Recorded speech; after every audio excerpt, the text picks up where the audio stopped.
Kings 21, Manasseh of Judah. Manasseh was 12 years old when he became king. He ruled for 55 years in Jerusalem. His mother's name was Hephzibah. In God's judgment, he was a bad king, an evil king.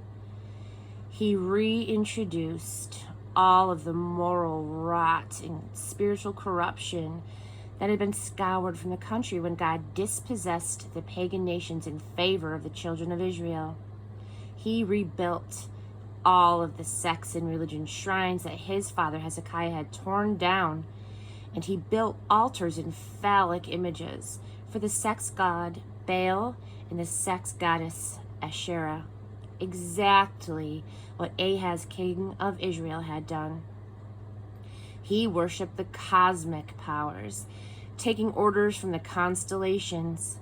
He even built these pagan altars in the temple of God, the very Jerusalem temple, dedicated exclusively by God's decree. In Jerusalem I place my name, to God's name. And he built shrines to the cosmic powers and placed them in both courtyards of the temple of God. He burned his own son in a sacrificial offering. He practiced black magic and fortune telling. He held seances and consulted spirits from the underworld. Much evil in God's judgment, a career in evil, and God was angry. As a last straw, he placed the carved image of the sex goddess Asherah in the temple of God, a flagrant and provocative violation of God's well-known statement to both David and Solomon. In this temple and in this city, Jerusalem, my choice out of all of the tribes of Israel, I place my name exclusively and forever.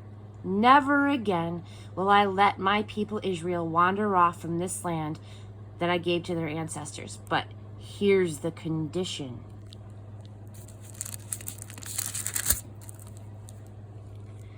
They must keep everything that I've commanded in the instructions my servant Moses passed on to them. But the people didn't listen. Manasseh led them off the beaten path into practices of evil, and then even exceeding the evil of the pagan nations that God had earlier destroyed. God, thoroughly fed up, sent word through his servants the prophets. Because Manasseh, king of Judah, has committed these outrageous sins, eclipsing the sin performance of the Amorites before him, setting new records in evil, using foul idols to debase Judah into a nation of sinners, this is my judgment. This is God's verdict. I, the God of Israel, will visit catastrophe on Jerusalem and Judah, a doom so terrible that when people hear of it, they'll shake their heads in disbelief, saying, I can't believe it.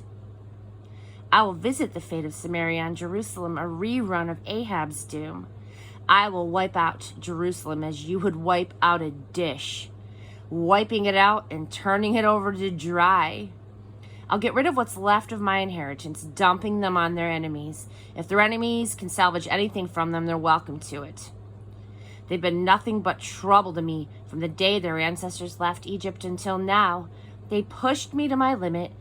I won't put up with their evil any longer. The final word of Manasseh was that he was an indiscriminate murderer. He drenched Jerusalem with the innocent blood of his victims, and that's on top of all the sins in which he involved his people. And as far as God was concerned, he had turned them into a nation of sinners. The rest of the life and the times of Manasseh and everything he did and his sorry record of sin is written in the Chronicles of the Kings of Judah. Manasseh died and joined his ancestors, and he was buried in the palace garden, the garden of Uzzah. His son Amon became the next king. Amon of Judah. Amon was 22 years old when he became king.